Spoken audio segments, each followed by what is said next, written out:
I believe every relationship begins with a question. And at Bank of the Ozarks, we love finding the answer. So when I tell my customers I can do something, I do it, and I get it done quickly. Bank of the Ozarks is one of the top-ranked banks in the country, but we still make decisions locally, face-to-face. You have a friend here. Bank of the Ozarks. Well, Roby, thanks very much. And the man, when he was FEMA director, widely recognized as turning around the reputation of that agency under President Clinton. I read somewhere, thanks for joining us, by the way. Thank you. I read somewhere that you were part of more than 300 presidentially declared disaster situations under President Clinton. So clearly, first of all, is that accurate? Is that 360. 360, so way more than 300. You've been to these zones, these areas a lot of times. I was struck going this week, and I've been to a few covering them on the news. Every time it's like doing it the first time over for me. Did you feel like that? It was always, even if it was a tornado or hurricane, there was always something different. Yeah. It just looked, it was just amazing, and the devastation and what just breaks your heart is the people that worked all their life for what they had, and it's just gone. Yeah. It's pretty tough to see, and of course you had a job to do each time you went in. Tell us, typically, obviously you've been out of that role for a little while, but I'm sure generally speaking things are roughly the same. What is FEMA doing on the ground right now in this situation? Well, I think Adam and FEMA has done a really good job, and I think the local officials have really handled it extremely well, particularly with all the help that they've had. And they're there now passing out information pamphlets for people to be able to call the 1-800 number to make an application for assistance. That assistance comes in different forms. It's like individual assistance, it's an individual grant program that, if you have insurance, then they will look at how much insurance you had, how much damage you had, and then it's possible that they could get anywhere from up to $36,000 in a grant, depending on how much insurance they had.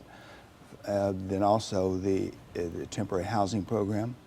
If your insurance policy doesn't cover temporary housing, then they could possibly qualify for temporary housing up to 18 months.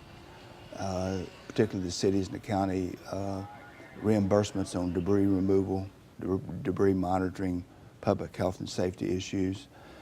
In some cases, if a city or county, if their tax base is completely destroyed, their businesses and their revenue, then they might qualify for a community disaster loan, which could help a city or county to rebuild and continue to operate their government, which is important. We reported that Valonia may have up to 85% of their businesses lost in this storm. You've obviously every storm and every situation is different, but from a general experience standpoint, how often does a town come back from a tornado disaster of this magnitude, and how difficult is it? It is difficult, but they were hit 3 years ago. Yeah. It wasn't as bad as this one, but it was still very, very bad, and they came back very strong. In some cases, in the rebuilding process, you can rebuild better and safer and have a stronger community base. One of the things we did in Oklahoma City, when the F5 tornado hit out there, the Oklahoma City and Moore City, it was a mile wide. And one of the things we did, Governor Keating at that time and President Clinton, when we were out there, we put in place, for every family building their home back, we put in place a grant program for each family to build a safe room in every house. And I think they should look at this. We built 6,000 safe rooms. And this last tornado that went through Oklahoma City and Moore City, pretty much similar, same path. Yeah. And I called the director out there and talked to him, and I said, how did the safe rooms do? And he said it saved hundreds and thousands of lives. Yeah. And so I think that they should look at this and see between Adam and FEMA the mitigation to see if it'd be possible when people build back to build a safe room in their home. Yeah. How is it cost prohibitive? How inexpensive is it to do that, to do one right that could withstand an EF4 like we saw? You could do it from $2,500, $3,500. You could build a safe room. We would build them as a bathroom, as a safe room, or an oversized closet.